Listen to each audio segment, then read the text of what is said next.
I'm Deborah Sanchez, and welcome to HISD Perspectives, a monthly look at the activities and issues affecting the Houston Independent School District. Paying for a child's college education has given a lot of parents some sleepless nights. In fact, for some families, a college education may seem out of reach, especially those with a legal immigrant status. But thanks to House Bill 1403, passed by the state legislature, a college education is within reach for all Texas students, even those with a legal immigrant status. We'd like to introduce you to two brothers who persevered, overcame a language barrier, and graduated as HISD valedictorians. And when a college education wasn't within reach, one school came to the rescue. A lot of students said, "Ah, you real smart," and all that. I said, "No, I'm not smart. I don't consider myself real smart. I consider myself a hard worker," and I got that from my dad. Meet Adam and Godofredo Carranza, both valedictorians of their high school graduating class.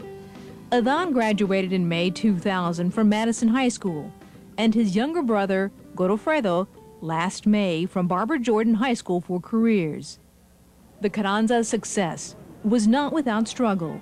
The brothers arrived from Mexico in 1989, speaking only Spanish and without their mother. Well, let me start first. In fact, their father raised them.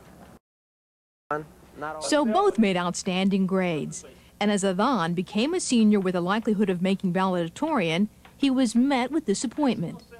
Because of his immigration status and with paperwork still tied up, he did not qualify for scholarships or financial aid. Without this, his future for a higher education looked grim, until his concerned principal from Madison High School took action. But valedictorians automatically get free tuition and anywhere in the United States. And since he noticed that I couldn't go nowhere, he's like, "Oh, brother, we have a problem."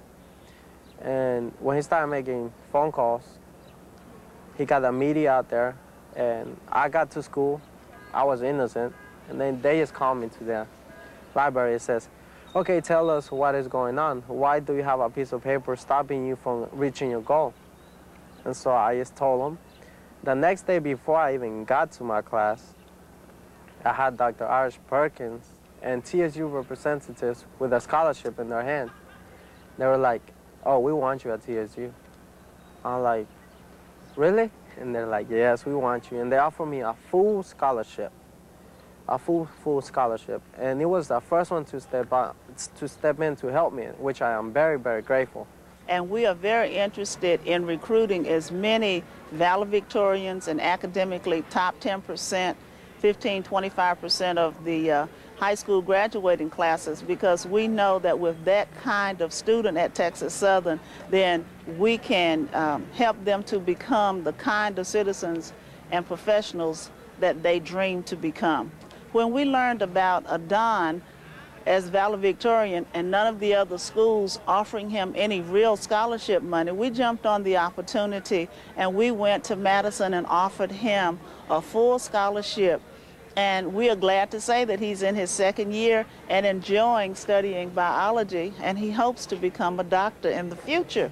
So we're pleased that we were able to make that wonderful marriage. Other universities made offers, but too late, and none compared to TSU's full 4-year scholarship. So when younger brother Godofredo was named as valedictorian for Barbara Jordan, Texas Southern University lost no time in recruiting another Carranza. Students are not just a number or a social security number, but they are an individual, a human being with special needs and gifts. And we can take those people with special gifts and help them to mature into productive citizens. I was being competitive. My dad could tell you that. I always, whatever he did, I wanted to do and to see who could do it better. And yet, all my grades been high, and he had them always higher than me. He always had grades higher than me, but I was always behind him. After he graduated #1, well, when he went into high school, he kept telling me about GPA and why I should get all A's and all this. So I listened to him, and when he came out #1, I was so afraid that I wasn't getting #1 because I always wanted to go right after him. And when I got my notice that I was #1, he was the first person I told.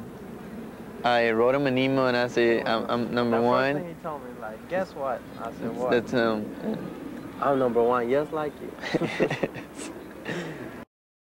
Adhan is majoring in biology with an emphasis in pre-med, while Godofredo is an accounting major gearing toward pre-law. In fact, today he received his latest biology exam and made the top grade in the class. And Adhan is holding on to a very high GPA.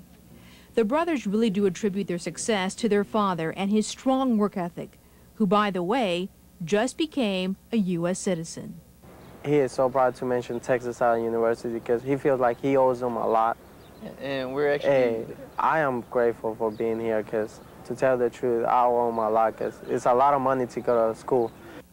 Adhan and Godofredo say that if a person has a desire to go to school, that money should not be an obstacle. Well, scholarships out there, and not because you're a minority or you're Hispanics or even if you're an immigrant, doesn't mean it can stop you because right now the law changed. It's like if you're an immigrant or anything, as long as you live here for a few years, you can come in and pay just like if you were a resident. My dad always says there's more than one way to skin a cat, and it's true. Not because you're an immigrant, not because you're a minority, doesn't mean anything. You can always go. I mean, even if you cannot go to the one you really want to go, but going somewhere is still something you have achieved. It's like my ROTC instructor once said, you know, if you can't go to the school you want to go to the school that wants you. You know, and that's what we did. I wanted to come here, and they wanted me here.